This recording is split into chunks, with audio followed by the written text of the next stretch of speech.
এই মুহূর্তে আবহাওয়ার গুরুত্বপূর্ণ খবর। গভীর নিম্নচাপ শক্তি ক্ষয় করতে করতে এগিয়ে যাচ্ছে উত্তর পূর্ব ভারতের দিকে। এই নিম্নচাপটি বাংলাদেশকে একবারে লণ্ডভণ্ড করে দিয়েছে। এর পাশাপাশি ভারী এবং প্রবল ভারী বর্ষণ শুরু হয়েছে আসাম এবং মেঘালয়ে। দুর্যোগপূর্ণ অবস্থা চলছে উত্তর পূর্ব ভারত এবং বাংলাদেশে। তবে এই সিস্টেমটি থেকে গাঙ্গেয় পশ্চিমবঙ্গে তেমন কিছু উপকার হয়নি। খুবই কম বৃষ্টিপাত লক্ষ্য করা গেছে এই সিস্টেমটির প্রভাবে। যদিও গাঙ্গেয় পশ্চিমবঙ্গের উপর দিয়ে সিস্টেমটি এগোচ্ছিল, তাতেও কিন্তু আহামরি কিছু হয়নি। একমাত্র ক্যানিংয়ে সবথেকে বেশি বৃষ্টিপাত 26 মিলিমিটার পর্যন্ত রেকর্ড করেছে আলিপুর আবহাওয়া দপ্তর।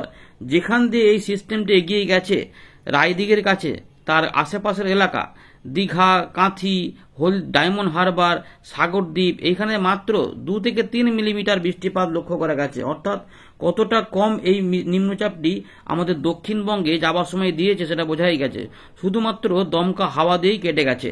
হালকা এবং মাঝারি বৃষ্টিপাত বেশ কিছু অংশে যদিও কিছুটা হয়েছে, মুর্শিদাবাদ, নদিয়া, উত্তর দক্ষিণ 24 পরগনা ঘুরিয়ে ফিরিয়ে, আর কিছু কিছু এলাকাতে বৃষ্টিপাত বিক্ষিপ্তভাবে ছিটেফোঁটা হয়েছে দক্ষিণবঙ্গে। কিছুটা বীরভূমে এবং আশেপাশের কিছু এলাকাতে একটুখানি অল্প স্বল্প হলেও বেশিরভাগ এলাকায় বৃষ্টিপাত তেমন হয়নি। যেমন পূর্বাভাস দেওয়া হয়েছিল তার ধারে কাছেও কিন্তু বৃষ্টিপাত দক্ষিণবঙ্গে পাওয়া যায়নি। উল্টে ভয়ানক অবস্থা তৈরি হয়েছে বাংলাদেশে। বাংলাদেশে কিন্তু অনেক অবস্থা খারাপ হয়ে গেছে। এর পাশাপাশি আমাদের উত্তরবঙ্গে রেড অ্যালার্ট, অরেঞ্জ অ্যালার্ট জারি হয়েছিল। সেখানেও খুব বেশি বৃষ্টিপাত এই নিম্নচাপের দাপটে আসেনি। যদিও বর্ষা প্রবেশ করে গেছে ইতিমধ্যে উত্তর পূর্ব ভারতের সমস্ত জায়গা সহ উত্তরবঙ্গে। তবে এবারে বিহার এবং তার সঙ্গে আমাদের উত্তরবঙ্গের সামান্য কিছু এলাকা বর্ষার প্রবেশ হবে। দক্ষিণবঙ্গে কিছুটা মেঘলা আকাশ আজ থাকবে এবং আগামী 2-3 দিনের মধ্যে কিছুটা বৃষ্টিপাত দক্ষিণবঙ্গে এখনো হওয়ার চান্স রয়েছে। মেঘাচ্ছন্ন আকাশ ধীরে ধীরে একটু করে হচ্ছে, তাই রোদ মেঘের খেলা দক্ষিণবঙ্গে চলবে। আর বাংলাদেশের চট্টগ্রাম, ঢাকা, বরিশাল, ময়মনসিংহ, সিলেট এবং আমাদের ত্রিপুরা, মিজোরাম, আসাম, মেঘালয়ে অনেক বৃষ্টিপাত হয়েছে এবং আরও হবে। আর বাংলাদেশের এই এলাকাগুলি কিন্তু ইতিমধ্যে জলমগ্ন এবং তার পাশাপাশি সেখানে প্রচুর পরিমাণে বৃষ্টিতে জাস্ট একদম তছনছ করে দিয়েছে এবং উপকূলবর্তী যে এলাকাগুলি রয়েছে সেখানেও কিন্তু ভয়াবহ অবস্থা হয়ে গেছে। পশু পাখি, চাষবাস সবেরই ক্ষয়ক্ষতি বেড়ে গেছে, এমনটা কিন্তু জানা গেছে। সেগুলো আমাদের জানিয়ে রাখলাম। এবারে কি পূর্বাভাস পাওয়া যাচ্ছে সেটা আমরা বলবো। তার আগে বর্তমান আপডেটটা একবার দেখে নিই। দক্ষিণবঙ্গে বর্ষা কি এই 2-3 দিনের মধ্যে প্রবেশ করে যাবে, সেই সম্ভাবনা কতটা রয়েছে আমরা জানাবো। দেখতে থাকুন। আবহাওয়া দপ্তরের 30 মে সকাল 8:40 যে আপডেটটি প্রকাশ হয়েছে তাতে আমরা দেখতে পাচ্ছি যে অতি গভীর নিম্নচাপ শক্তি ক্ষয় করে বাংলাদেশে গভীর নিম্নচাপে পরিণত হয়েছিল এবং এটি এবারে শক্তি ক্ষয় করে করে সুস্পষ্ট নিম্নচাপে পরিণত হচ্ছে। এটা এখানে দেখা যাচ্ছে। এই সিস্টেমটি কিভাবে এগিয়েছিল আমরা একবার দেখিয়ে দিই, তাহলে বুঝতে পারবেন। দেখুন, এই দেখুন পুরো চিত্রটা দেখুন। এইখান থেকে ভালো করে একটু দেখুন, জুম করে দেখাচ্ছি। এইখান থেকে এটি গভীর নিম্নচাপ, তারপরে এই জায়গাতে আসার সময় উপকূলের কাছাকাছি সাগরদ্বীপের কাছে দেখতে পাচ্ছি যে সাগরদ্বীপ এবং এখানে যে রায়দিঘি এই জায়গাটা, তো এইখানে ডিপ ডিপ্রেশন বা অতি গভীর নিম্নচাপ ছিল। তা সত্ত্বেও এই যে সাগরদ্বীপ, এইখানে মাত্র 3 মিলিমিটার বৃষ্টিপাত হয়েছে, 2 থেকে 3 মিলিমিটার। বুঝতে পারছেন কতটা। আর এই জায়গাতে ক্যানিংয়ের কাছে কিন্তু কিছুটা যখন এদিক দিয়ে বাঁক নিতে শুরু করে তখন এইখানে কিছুটা 26 মিলিমিটার পর্যন্ত বৃষ্টিপাত পাওয়া গেছে। কাছেই ছিল কলকাতা, হাওড়া এবং উত্তর 24 পরগনা বিস্তীর্ণ অংশ। এই জায়গাগুলো দেখুন, এখানেও তেমন বৃষ্টিপাত হয়নি।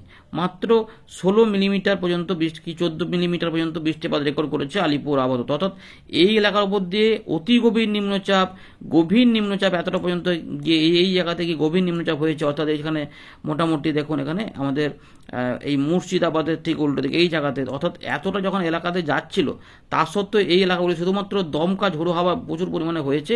আর এই নদিয়া, মুর্শিদাবাদের এই ডান দিকগুলোতে কিছু কিছু অংশে বৃষ্টিপাত অনেক কিছুটা হয়েছে, মোটের উপরে মোটামুটি পেয়েছে। কিন্তু যে স্টেশনগুলি ছিল সেখানে খুব একটা বেশি রেকর্ড করেনি আবহাওয়া দপ্তর।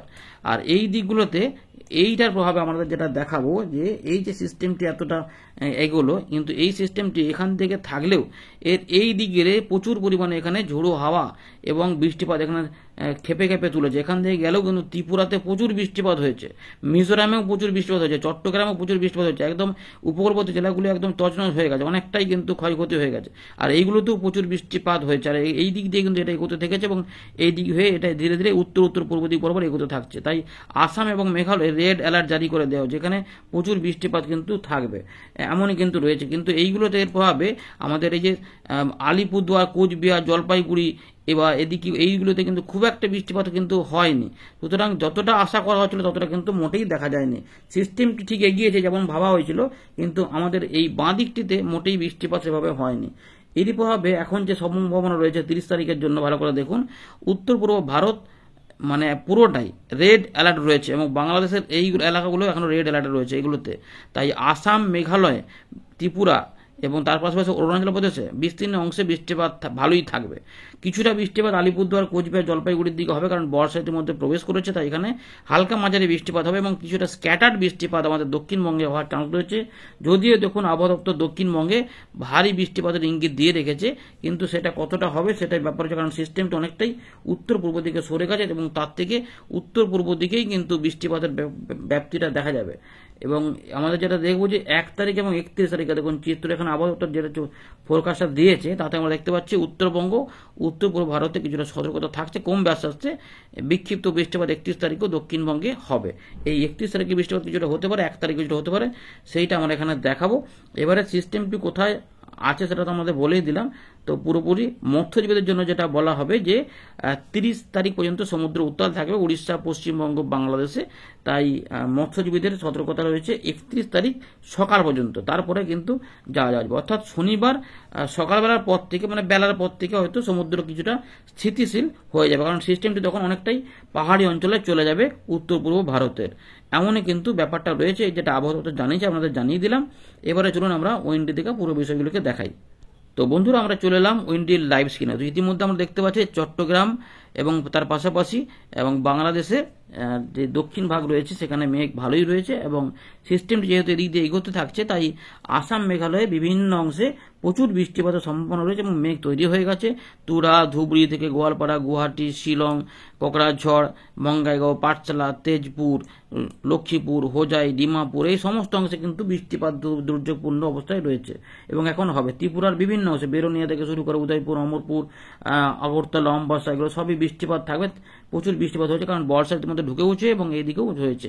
আমাদের দক্ষিণবঙ্গে রোদ মেঘের খেলা ইতিমধ্যে এখনো দিনের বেলাতে চলছিল আর কি, মানে ফাঁকা ফাঁকা আকাশ দেখছেন, কোথাও কোথাও টুকটাক মেঘ তৈরি হলো, তাতে কিন্তু খুব একটা কিছু বৃষ্টিপাত হচ্ছেও না, শুধুমাত্র দক্ষিণ 24 পরগনা কিছু কিছু এলাকাতে ছাড়া।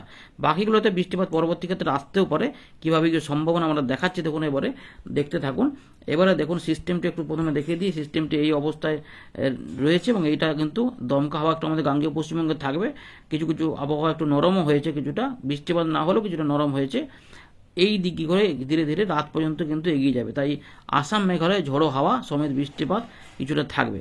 মোটামুটি 15 মিলিমিটার করে বৃষ্টিপাত ঘন্টায় ঘন্টায় কিন্তু চলবে, কম বেশি করে হতে পারে, কখনো কখনো বেড়েও যেতে পারে, কিন্তু চলবে, সেটা বৃষ্টিপাতটা দেবে।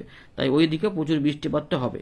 ইতিমধ্যে বাংলাদেশের বিভিন্ন অংশ জলমগ্ন হয়েছে, লন্ডভন্ড হয়েছে, বিভিন্ন প্রত্যেক জেলায় কিন্তু ক্ষতিগ্রস্ত হয়েছে, গবাদি পশুরাও কিছুটা ক্ষয়ক্ষতির মধ্যে পড়েছে, এরকম ব্যাপার কিন্তু রয়েছে। এর পাশাপাশি সিস্টেমটি এগিয়ে যাবে ধীরে ধীরে, 31 তারিখের অনেকটাই দুর্বল হয়ে যাবে, তাই এই জায়গাগুলোতে আর সতর্কতা থাকবে না।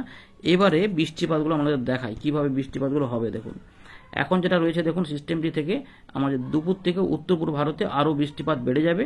তাই হেলকান্দি থেকে শুরু করে সমস্ত এলাকার ওইদিকে বৃষ্টিপাত বাড়বে। আমাদের সামান্য কিছু সম্ভাবনা রয়েছে যে গাঙ্গেয় পশ্চিমবঙ্গের উপকূলবর্তী জেলা এবং পশ্চিমের দিকে কিছু কিছু এলাকাতে মেঘ তৈরি হলে একটু হালকা টাইপের বৃষ্টিপাত, দু এক জায়গাতে মাঝারি বৃষ্টিপাত হতে পারে, কিন্তু সম্ভাবনা রয়েছে একটু বেশি তুলনামূলক, যেটা একটুখানি হতে পারে সেটা সম্ভাবনা রয়েছে যে আমাদের পূর্ব মেদিনীপুর এবং দক্ষিণ 24 পরগনা সংলগ্ন কিছু এলাকা, এই জায়গাগুলোতে কিছু কিছু অংশে হতে পারে মেঘ টুকটাক, যেহেতু এরকমভাবে অল্প স্বল্প করে তৈরি হচ্ছে এই জায়গাগুলোতে, তাই কোথাও কোথাও এই বৃষ্টিপাত একটু সম্ভাবনার মধ্যে থাকছে, যেটা আমরা জানিয়ে রাখলাম। এইটা তো হয়ে গেল। আর উত্তরবঙ্গে আলিপুরদুয়ার, কোচবিহার, জলপাইগুড়ি, দার্জিলিং, কালিম্পংয়ের কিছু অংশে হালকা এবং মাঝারি বৃষ্টিপাত দু এক জায়গাতে হবে। যদিও ভারী বৃষ্টিপাত আপাতত বলেছে। দেখুন, রাত থেকে সকালের দিকে কিছু কিছু অংশে আমার দক্ষিণবঙ্গে এই উপকূলবর্তী কিছু জেলা আর বাংলাদেশ এবং তার সঙ্গে চট্টগ্রাম এই এলাকা এবং ত্রিপুরা, মিজোরামের দিকে কিছু অংশে মাঝারি বা হালকা মাঝারি বৃষ্টিপাত রাত থেকে সকালে আসতে পারে, এরকম একটা সম্ভাবনা হালকা করে রয়েছে। তবে 31 থেকে 1 তারিখের মধ্যে কিছু বৃষ্টিপাত দক্ষিণবঙ্গে তৈরি হতে পারে। নিম্নচাপে বৃষ্টিপাত পায়নি ঠিকই, কিন্তু কিছু কিছু বৃষ্টিপাত একটু হালকা মাঝারি টাইপের, হয়তো এখানে যতটা দেখা যায় ততটা নাও হতে পারে, কিন্তু বেশ কিছু অংশে মাঝারি ধরনের বৃষ্টিপাত ঘুরিয়ে ফিরিয়ে এই জেলাগুলিতে, বিশেষ করে মুর্শিদাবাদ, নদিয়া, কিছুটা পূর্ব বর্ধমান, কলকাতা, হাওড়া, হুগলি, 2 24 পরগনা এবং 2 মেদিনীপুর, সংলগ্ন ঝাড়গ্রাম এবং কিছুটা উড়িষ্যা এবং বাংলাদেশের তো সমস্ত জায়গায় রয়েছে, এগুলো তো হতে পারে। এটা হচ্ছে 1 তারিখ পর্যন্ত চলতে পারে। দেখুন, ভালো করে দেখে নিন চিত্রটা, এইরকম ভাবে হতে পারে।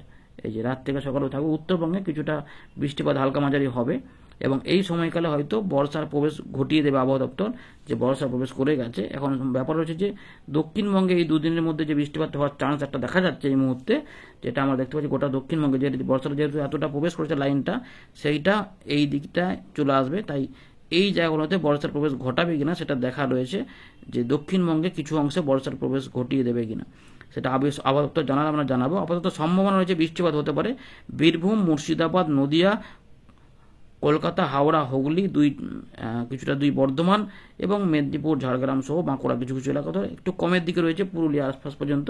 তবে মেঘটেক হলে এগুলো হয়ে যেতে পারে, সম্ভাবনা এখন রয়েছে এরকম করে হতে পারে। আর উত্তর পূর্ব ভারতে মোটামুটি দুর্যোগপূর্ণ যে আবহাওয়াটা চলছে, আসাম, মেঘালয়, মিজোরাম, মণিপুর, ত্রিপুরা, ওখানে 2 তারিখ পর্যন্ত বৃষ্টিপাত কিছুটা থাকবে। আর ত্রিপুরা পর্যন্ত রয়েছে 2 তারিখ পর্যন্ত, এরপরে কিন্তু কমে যাবে। 2 তারিখ থেকে আশা করা যাচ্ছে যে তাপমাত্রা একটু করে বৃদ্ধি পাবে, একটু গুমোট গরমও থাকবে, আর বৃষ্টিপাত সেভাবে হয়তো কিছুদিন একটু কমের দিকেই থাকবে, মানে একটু গরমটা বাড়বে এমন আশা করা যাচ্ছে। আবার 9-10 তারিখের আশেপাশে কিছু বৃষ্টিপাত আবার ধীরে ধীরে আসতেও পারে, একটা এখানে কিছু পরিবর্তন হয়তো হতেও পারে, আর না হলে এরকম একটা গরম কিন্তু চলবে। বর্ষাকাল খাতায় কলমে প্রবেশ করে যাবে, কিন্তু বৃষ্টিপাত কতটা হবে সেটা ব্যাপার রয়েছে। যদিও আবহাওয়ার খবর অনেক কিছুই পরিবর্তন হয়, অনেক কিছুই ভাবা হয়, তার সঙ্গে বাস্তবে অনেকটা পার্থক্য হয়ে যায়। আপাতত যে সম্ভাবনাগুলি রয়েছে সেই অনুযায়ী আমাদের জানিয়ে দিলাম যে এইভাবে কিন্তু 1 তারিখ পর্যন্ত কিছু বৃষ্টিপাতের সম্ভাবনা দক্ষিণবঙ্গের কিছু কিছু এলাকাতে একটু স্ক্যাটার টাইপের, বিক্ষিপ্ত টাইপের ভাবে রয়েছে, এবং তার সঙ্গে উত্তরবঙ্গ এবং বিহারের দিকে কিছুটা বর্ষার প্রবেশ ঘটে যাবে এবং বাংলাদেশটা হয়তো সম্পূর্ণ বর্ষার প্রবেশ ঘটিয়ে দেবে, এমনটা হয়তো হতে পারে। যাই হোক, দেখা যাক কি হয়। ধন্যবাদ।